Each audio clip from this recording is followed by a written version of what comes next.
I've just been reading an article from the Gatestone Institute. It's called Why Putin Must Be Defeated, and it's by a man called Guy Milieri. Now in this article, Milieri, he goes over the history of Russia and its attitude towards the West. And of course, he goes into all Putin's crimes, etc., etc. And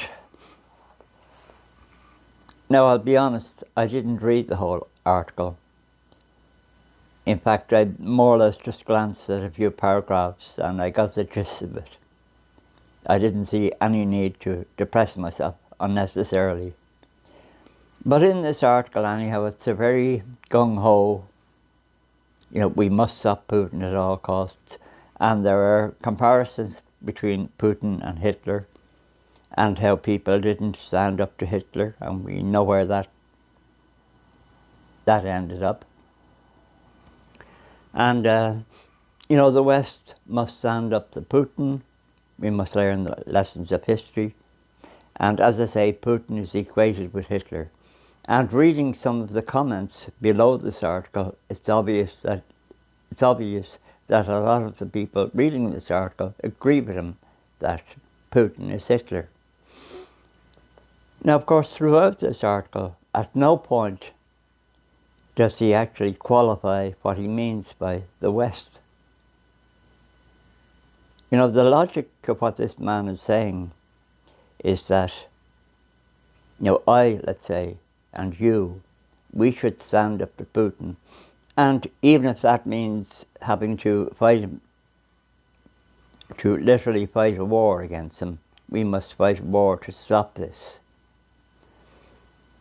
Now, to protect the West and Western values. Now,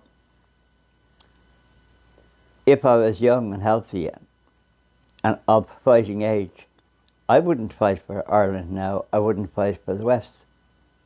You see, what this man is asking, he's saying that let's say someone like me, or a younger version than me, should fight Putin, should fight the Russians, should stand shoulder to shoulder with the EU and NATO and all that. So I must sacrifice my life, if necessary, to protect the right of, just up the road from where I live, there's a school. So I have to lay down my life, risk my life, so that these people in my local school can brainwash the next generation of young people. I'm supposed to lay down my life so that the people who are right now framing our hate speech laws, so they can continue to deliver these hate speech laws. There's no acknowledgement in this article whatsoever that maybe the West isn't quite what it used to be 20 years ago. None. And, given if I had to live under, let's say, a totalitarian type government, I would much prefer the Russian type, Putin's type. I'd much prefer that to what we're living under now. And now, it's an interesting article, this, and it's typical of its kind. And it's also a point of view that seems to be pretty much universal. If you look at, if you look at YouTube channels like, I can't think of the name of them now, but all these YouTube channels, these good quality YouTube channels with intelligent conversation and all that. All of these YouTube channels, and in fact, it would seem just about all, let's say, conservative or nationalist or right-wing commentators, all of them seem to be anti-Putin and pro-West, and conveniently ignoring that the West is not what it used to be, and Western values, as they used to be, as we used to understand them, they're gone now. The West is trying to destroy those values. But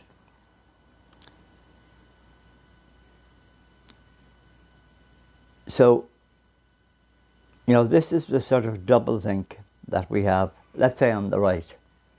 Now, I don't consider myself right. I'm not right-wing.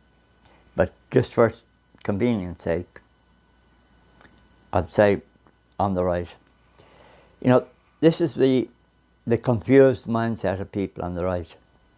They seem reluctant to sort of acknowledge the reality of what the West is now. The West is destroying itself.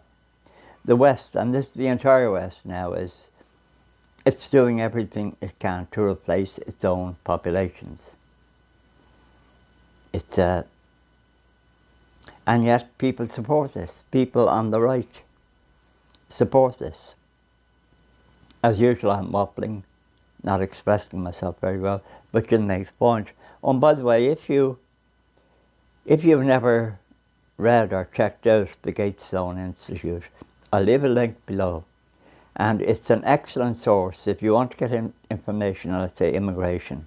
What's actually happening in the real world in relation to immigration, particularly in places like France, Germany, Sweden. If you want to know what's really going on, if you want to really sort of scare yourself, check out the articles on the Gatestone Institute website. Are very, very, very informative. But that's really all I wanted to say. There is this thing, and it's Douglas Murray and people like that.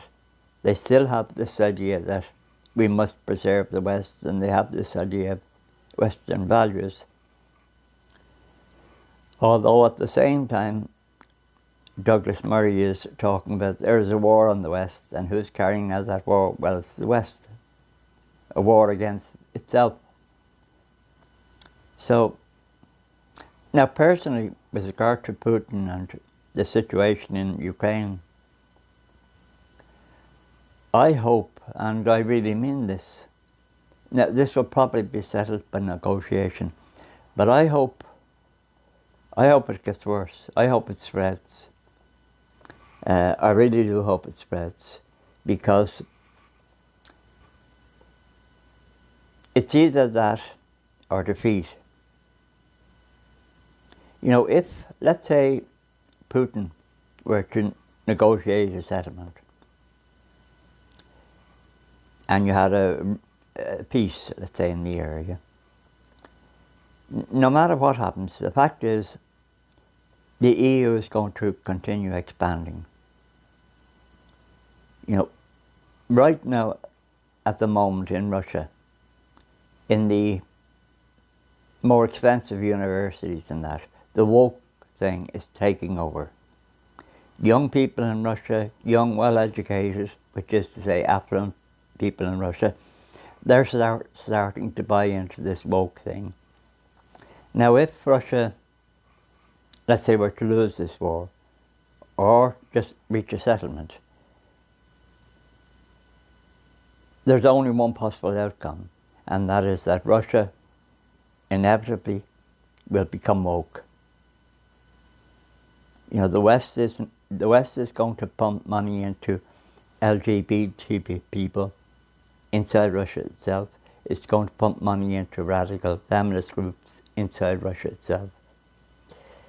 This whole woke thing, it will take over Russia. If Russia decides it wants to live in peace with its neighbours, it just means that Russia gradually, it'll just become more and more and more woke, and it will go the same way as Ukraine and the rest of Europe. So, again, I'm not expecting myself, I'm waffling and that, but as I see it,